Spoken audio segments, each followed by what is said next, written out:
Yo, I'm Nick. If you've been here before, then welcome back. I have a whole bunch of different anime manga I want to talk about, so I figured a video like this would just be a cool way to not only recommend some anime that I just think deserve the attention, but also just kind of get a good feel for my taste in anime manga in general. And I'm going to try not to talk about anything super popular just because I want to try to shine some light on some slept-on series or just some shows that I think have fallen out of popularity as like the years go by. I'm not going too deep into depth about these series. I'm just going to try to hit the bullet points of the things I like and that are fun to talk about to try to sell you on the series. So my goal by the end of this video is to make you, watching right now, interested in a new series that maybe you never heard of. And this video is only going to be like half as long as I wanted to be, so if you're interested in the part 2, hey yo, just let me know.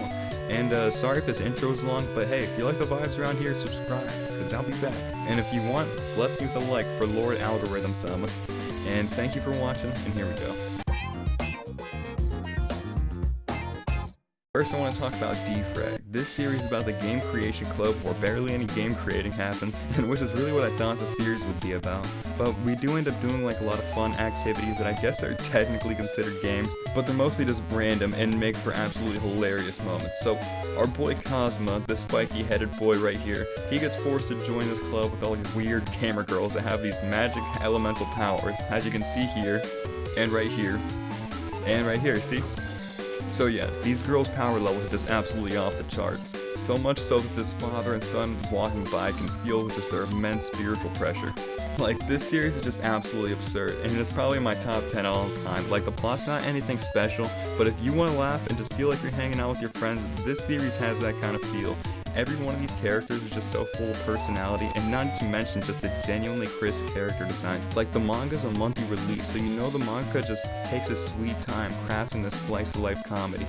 And when I'm reading or watching this, I really have no clue when to take these characters serious or not. And then we end up just going in the most wild and unpredictable directions. And the manga in English is super hard to get your hands on, and it's still ongoing with like 16 volumes. It is super dialogue heavy if you don't like that, so just be warned. And the anime only has one season, but I think it is definitely still worth the watch. But if you have checked out D-Frag, there's one thing I need to know. You prefer Roka, Taco, or Bald NPC? Or Sean Connery?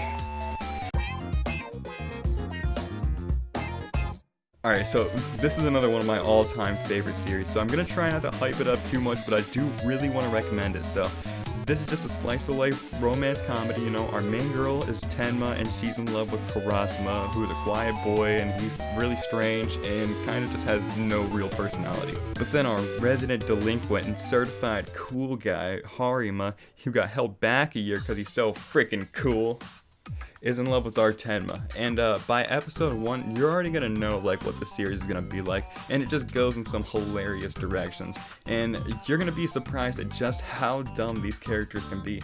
And there's a really nice supporting cast of characters, and when your main characters barely have a combined IQ of 2, we're really gonna need like some well-written and just interesting side characters. And if you just like to have an honest laugh and not take anything too seriously, please check this out. But yeah, this is probably the one I want to recommend the most, even though this series isn't like reinventing the wheel or anything, but it is relaxing and it is hilarious and it's fun. Now I want to talk about Orient, and this is going to be one of the newer series I'm talking about, and this is going to be one where I just strongly recommend you only check out the manga. But, I mean, the anime is just mediocre, but I'm glad it exists for the more people who want to check it out. So, Shinobu Otaka is the same author that wrote Magi, and if you miss Magi, you need more Magi in your life, go and read this series. This anime does not do this insane art of the manga justice, but if you're not a manga guy, then I respect it. But hey, this series is a wild ride. It's got like unconventional fights that are just a joy to look at. There's badass characters, and then like even more badass demon gods that we're fighting throughout the story. The main plot is whatever, but it's this crazy style that this author brings to the table that keeps me so captivated. She has like this super experimental art style that's just all over the place. It's absolutely outlandish. I really don't know how to describe it other than that, but like, it gets technical as hell when it comes to like weapons and combats, and consistently drawing these interesting characters. And she can draw something super simple and you still have like a lot of feeling, or even with the funny moments. And she draws like she'll draw like strange perspectives that I just never see anywhere else. Nobody draws like this, and she does this shit every freaking week. So please check this out if you just want some more fun battle shonen. Alright, and next is sumomomomo. Okay, and this is the same author again, and this one's predating Magi. And I think this is a bit different than what somebody might expect from her. It's a lot more focused on like martial arts rather than magic, and instead of like a crazy fantasy adventure, it's mostly spent in school. Sumomo's in like an arranged marriage with some nerd, but she still loves him.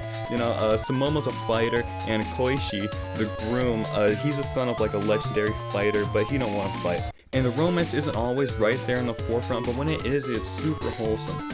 And this is her first series, but you can still tell that she's just insanely talented with these creative characters and the facial expressions that are just so striking. You can tell she's having so much fun drawing this stuff, especially just like the cool outfits and like the insane special attacks that take up the whole page. And one thing to note is there is a bit of fan service, so if that's a no-go for you or if it's a plus for you, just let it be known.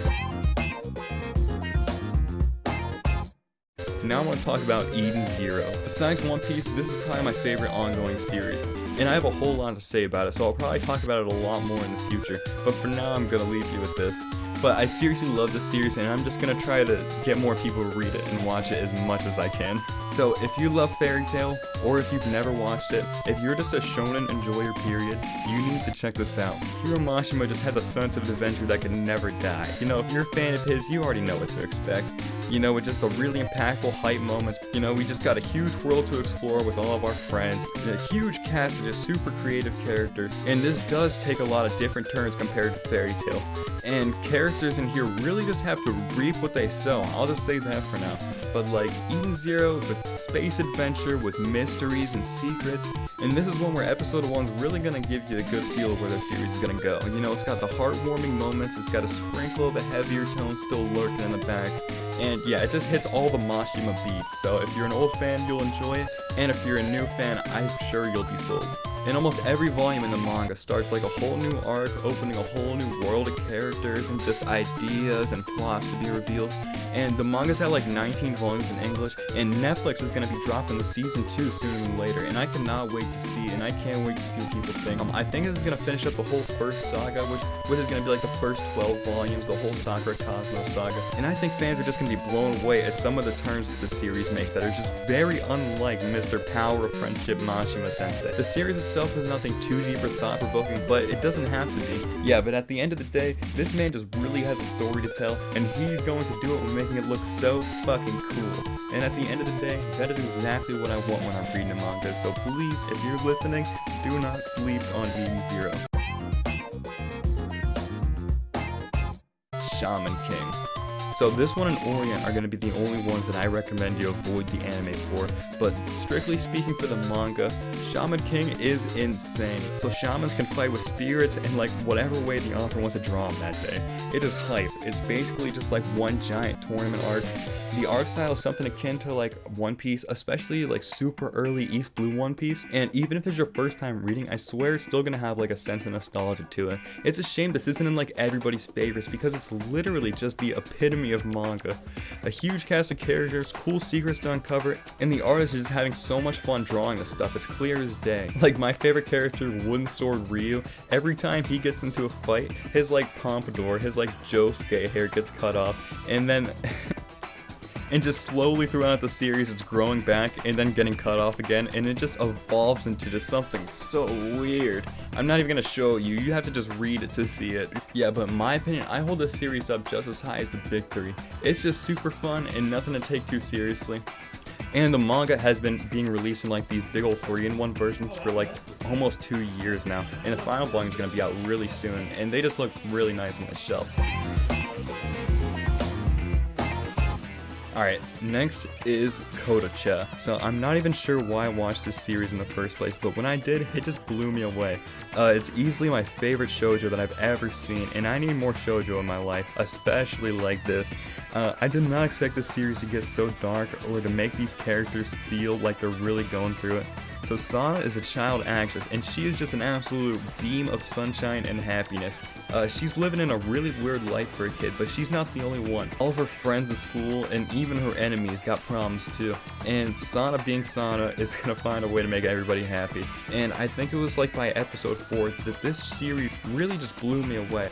I don't want to spoil anything because this series is just an absolute work work of art. And there's so many different just ideas and topics I just did not expect this series to throw at me. This series is anti-depression, I promise. And Sana's mom, if you're watching, please hit me up. Now we're going to talk about Needless. This is a Madhouse anime and it goes super hard. It's a super simple plot. Our main character is a green-haired kid who cries a lot. No, not that one. Wait, and this one's hair's not even green. But yeah, super cool fights you don't really have to think about, and a power system that just makes for really fun matchups. Adam and Eve, the real main characters, and their abilities are just super different than what you'd expect. This series has a satisfying enough original ending, and after the series I've just absolutely fallen in love with this mangaka's entire discography. I first watched this series when I was in like 6th grade, and I still think it is such a banger. Yeah, but it's just super simple shonen action. The author Kamiyamai just draws this stuff so nice, just filling up the page with chaos. And Madhouse just translates this stuff super well into a really flashy anime. Adam Blade is an absolute badass, and Eve from the series is my profile picture. She's cool, but I just kinda didn't know what else to put. And the anime is really short, but I think it's really worth the watch for any Shonen guys out there.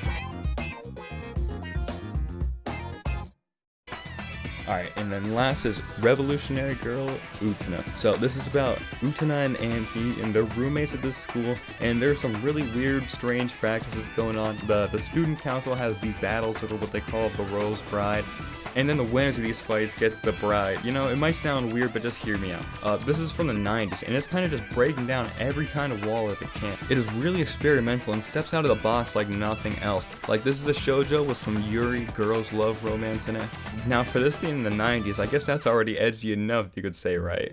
But above that, it is just super artistic. You can really tell just the team behind this really cared about the story and just making this entire world tick. There's so much just symbolism and just beautiful poetry in the Utena, and a lot of moments that'll really just make you think. The directing in this anime is god tier, and this is done by the Studio Periac guys, who normally do like long-running shonen like the Bleach, Naruto, Yu Yu Hakusho, and the fights in the series are super satisfying just like those. Like, Bleach in particular is one of my favorite anime just for raw sword swinging action, and Utena has like that same kind of feel with like strikes you really feel and attacks you kind of want to dodge when you feel them connect, you know?